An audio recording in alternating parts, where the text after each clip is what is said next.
unsolved or inconclusive. He also very deliberately buried himself in work.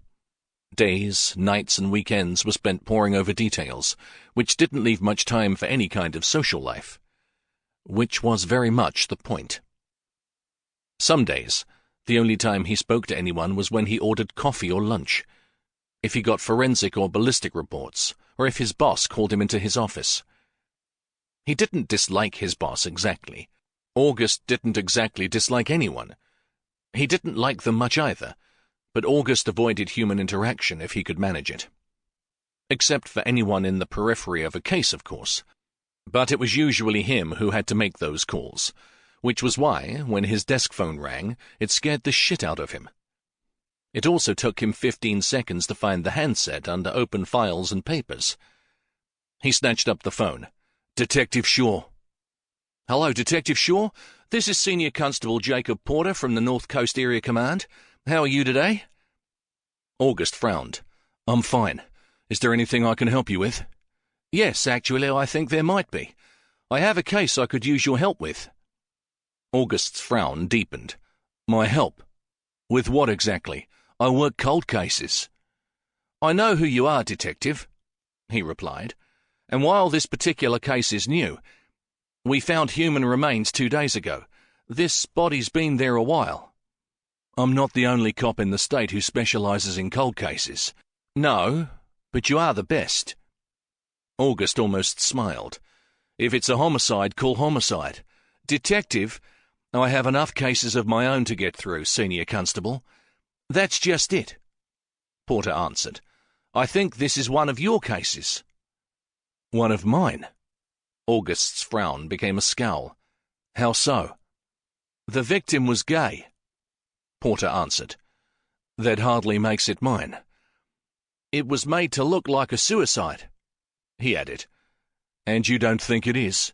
No, that's not all, Detective. The medical examiner suggested I call you. Said it would be familiar. The body was found with a note in his pocket, a quote from a poem, and a silver cross. August's stomach dropped, and he could feel the colour drain from his face. Oh. So yeah, I was wondering if you could help with some finer points. I could email... August looked at the file he'd been reading and reread the name. Mustafa Holtzieg. Mustafa, like the others, in all the files that surrounded him, deserved better. August nodded, more to himself than anyone else.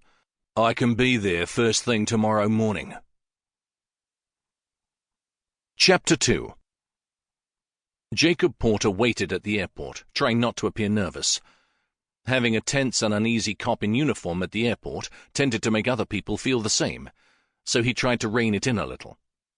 The thing was, he was very familiar with Detective August Shaw's name.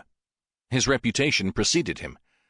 He'd made the news a few years ago, and since then he'd been credited with solving a slew of cold cases.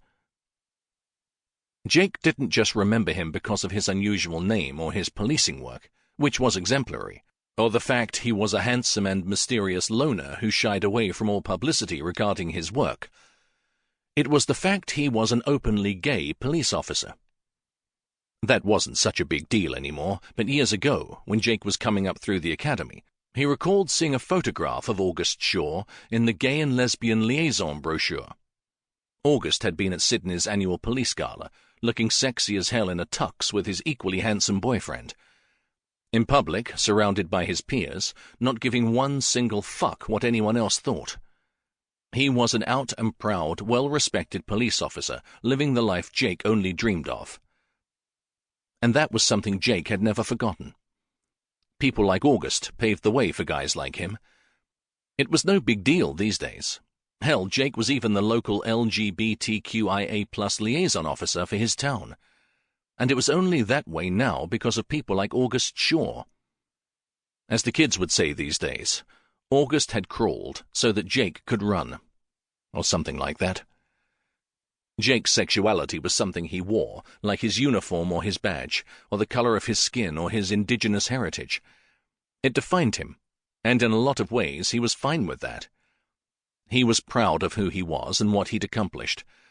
But it wasn't the only thing about him. He wanted people to see him and let his work stand on its own.